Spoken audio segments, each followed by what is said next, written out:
Enameled cast iron skillets sure are pretty, but the real question is, are they worth the money? Well, Adam, what do you think? That's an interesting question, Julian. We have addressed it thoroughly. Now, you know that we love cast iron, but it requires a little bit of extra care. But putting an enamel coating on that cast iron is a way around that care.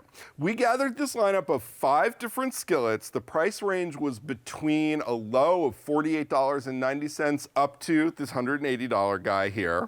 But he's pretty. But he's super pretty. The cooking tests mirrored the same test that we did with traditional cast iron, but we added some abuse testing that was all designed to show us the durability of the enamel coating. So we banged on the corners with metal spoons, we cut in the pans, we scraped in them with metal spatulas, and we even created thermal shock. We heated them up in the oven and plunged them into ice water.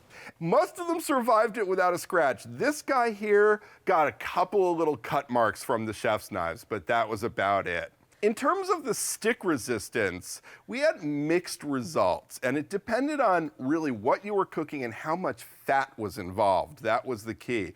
So if you are searing really nicely marbled steaks or shallow frying breaded chicken cutlets where there's plenty of fat involved, the food browned beautifully and released without a hitch. But when you get into foods that are sort of notorious for sticking, like fish, like scrambled eggs, like skillet cornbread was a great example of this. In all of the traditional cast iron skillets we tested, the skillet cornbread developed a beautiful golden crust and plopped right out of the pan when we turned it over. In 4 of these 5 enameled cast iron pans, the pan actually held on to a chunk of the crust, so the loaves ripped and came off with a big hole in them. Oh, wow. Now, we tested the conductivity and the heat retention, and we found that the enamel coating doesn't really affect that. They heat up just the same way. But regular cast iron can go into a screaming hot oven or even under the broiler. It's indestructible that way. These pans with their coatings, a lot of them have maximum temperatures. They can't handle the super hot temperatures because the coatings will develop little tiny cracks called crazing. Bummer. And in fact, this one here has a recommended maximum temperature of just 400 degrees. Oh, that's not high enough. Not high enough, definitely not. In the end, we came up with 2 cast iron skillets and an answer to our question. If you're not up for the extra maintenance of a traditional cast iron and you have the money to spend, there are really good enameled cast iron skillets to buy, and this is one of them.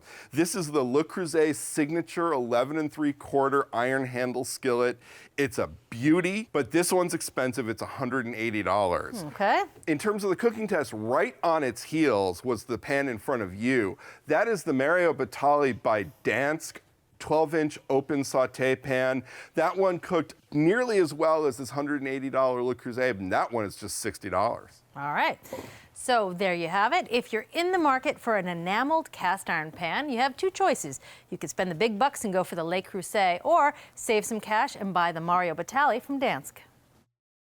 Thanks for watching Cook's Country from America's Test Kitchen. So what'd you think?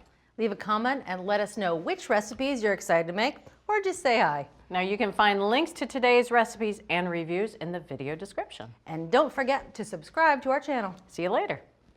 Alligator.